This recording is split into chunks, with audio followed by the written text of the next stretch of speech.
Good day, folks, and welcome to review number 49. Today we're going to look at not just one, but 5 figures, all crammed into one box. It's a look at the Transformers Prime Entertainment Pack. So let's start off looking at the packaging. The packaging is very reminiscent of the other first edition packaging with this kind of trapezoidal shape to it. You've got first edition clearly visible across the top of the window here. The window itself is fairly large and gives a good display of both the deluxe figures as well as the kids here in the front, and then of course you have the artwork of Optimus Prime and Megatron here on the bottom. The back of the packaging features photos of the figures in both robot and vehicle mode, as well as photos of the kids figures here, and artwork of the Transformers Prime cast there in the center advertising the show. The left side of the packaging features a short little paragraph here discussing the rivalry between Optimus and Megatron. And if you go to the other side, you have advertisement images of some of the other first edition figures. So here we have the individual figures, and just to break this up a little bit, what we'll do here is we'll look at Optimus first, then look at Megatron, and then look at the kids.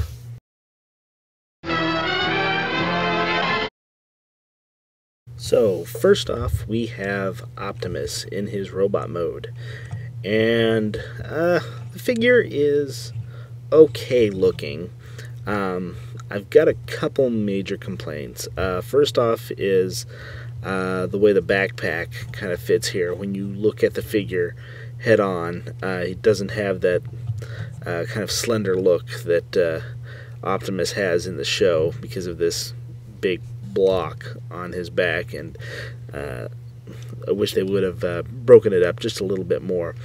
The other major issue I have with this robot mode is the proportions of the arms. His hands come down below his knees and give him a real kind of gorilla arm look here, and it looks just a little bit off. Now, just as a side note here, this is the same deluxe figure that came with the San Diego Comic-Con exclusive. So if you missed out on that one, which I don't see how you could have, considering last I looked it was still available from Hasbro Toy Shop, but this is a slightly better painted, better colored figure than the San Diego Comic-Con figure. So if you were desperately needing a deluxe Optimus Prime, this is probably the figure to get. Now, as far as posability goes with the figure, posability is actually pretty good. He's got a ball-jointed head here. He's got a swivel and a hinge joint for his shoulder here. He's got a bicep swivel there, elbow joints, ball-jointed wrist, ball-jointed hips, thigh swivel, knee joint, and ball-jointed feet here, so he's got a little bit of an ankle tilt. Overall, posability of the figure is pretty good. Now, given that this is already a multi-pack, you wouldn't expect a whole lot of accessories, but Prime does come with his gun that attaches to his hand here, and the gun is fairly accurate to the show. Definitely much more accurate than the Power Risers MechTech gimmick weapon that came with the Voyager class. So this is a much better weapon, and it integrates fairly well with his hand here. So it looks fairly accurate to the show. So Let's look at Optimus Prime's transformation. Prime's transformation is on par with most of the other deluxe class figures in the Prime line. There's a nice amount of complexity there to make the figure fun. For the most part, everything tabs together pretty nicely to make for a solid conversion from robot to vehicle. About my only complaint is how the arms and side panels come together to form the nose of the truck. On my figure, at least, the tabs seem pretty tight and don't necessarily want to stay together. As a result, you have to spend a little bit of time massaging it until everything just comes together right. Now, I do want to make one other observation. I like how they have taken the opportunity to keep the transformations fresh with Optimus. While I don't own the first edition Voyager Prime, I do own the Cyberverse and the RID Primes. Now, all three of these Primes have a unique transformation. Now, this keeps the line fresh and helps reduce the Optimus Prime burnout that we tend to get with all these barrage of Optimus Prime figures we've gotten over the last few years. Overall, though, I'd say Optimus has a satisfying and enjoyable transformation.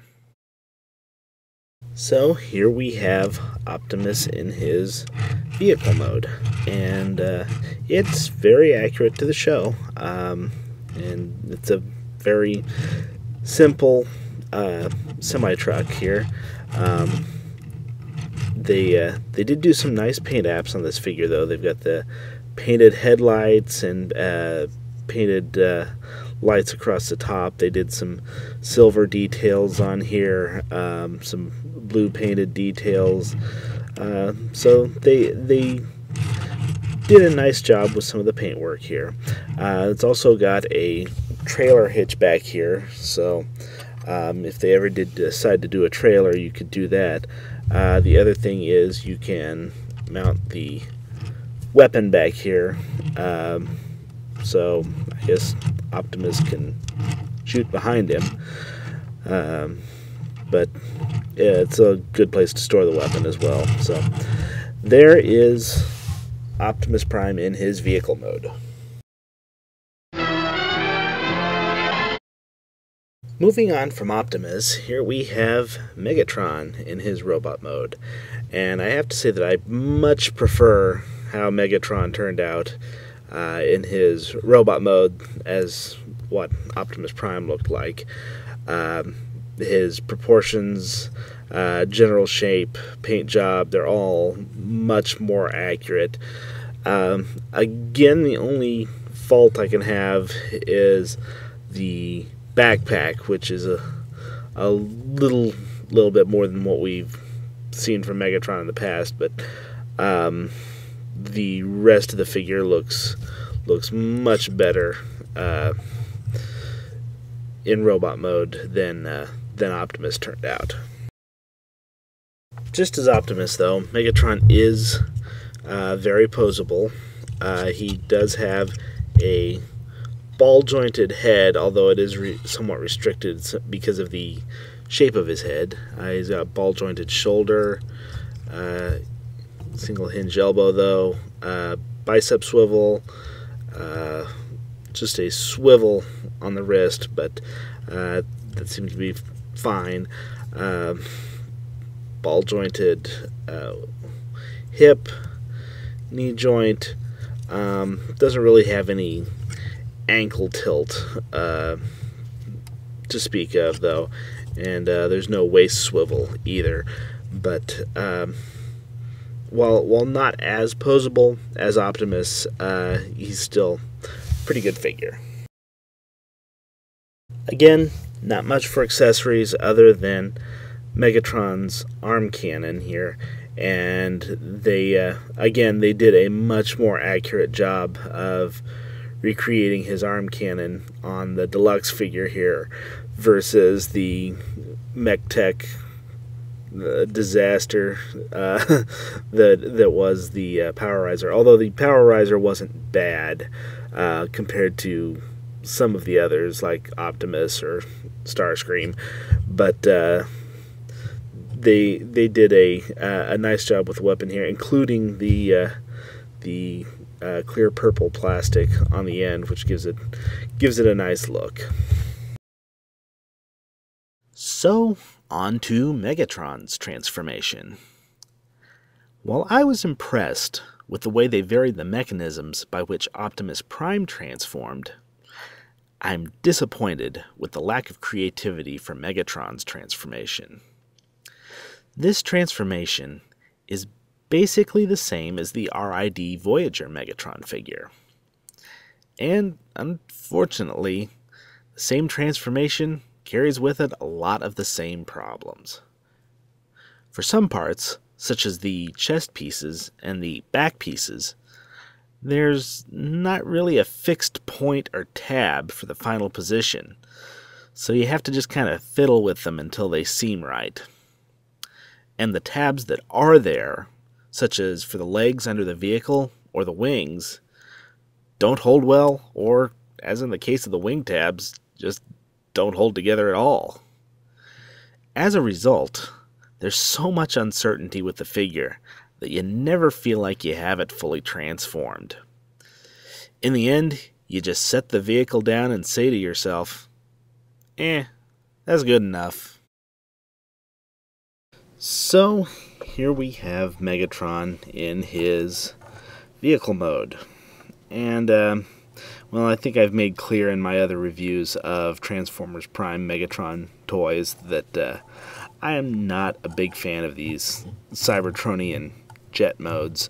But he does seem fairly accurate for the show.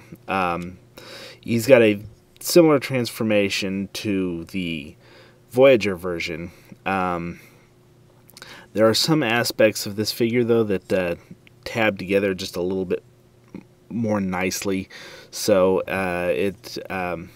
this I think actually maybe is a little bit better of a transforming toy than the Voyager one. But again, a lot of my same complaints still exist. The gaping holes through the vehicle, just the odd shape of it, the fact that the bottom side is just, just a complete mess. So, yeah, overall, I'm not a fan of the vehicle mode.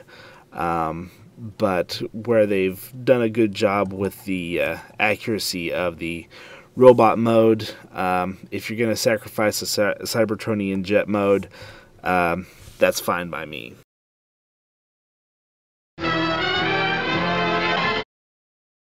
And finally, here we have the kids. Now, basically, there's not a whole lot with these figures. They're just little display pieces.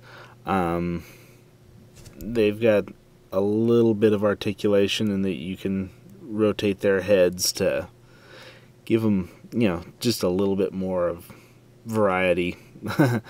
But, there's not a whole lot to these figures. I am kind of disappointed, though, because with figures like this, you would think that you would go, you're not dealing with any sort of engineering, so you'd think you'd try to at least get, the paint apps as clean as possible. And at least on mine, the paint apps are fairly messy. I mean, you've got Jack's hand kind of blending into his pants here. You've got some, splotchiness.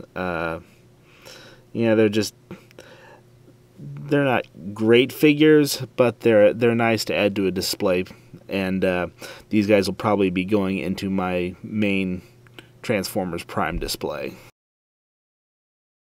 The Transformers Prime Entertainment Pack isn't too bad of a value. For $30, the current price of 2 deluxe figures on their own, you get said 2 deluxe figures, a DVD of, Masters and Students again, and the 3 kids. While there's nothing in the set that will blow you away, it would make a great Christmas present for, say, a child that's getting into Transformers. For a collector, though, I wouldn't go out of your way to get this set. But if you find it on the shelf for $30 or less, I'd say it's worth picking up.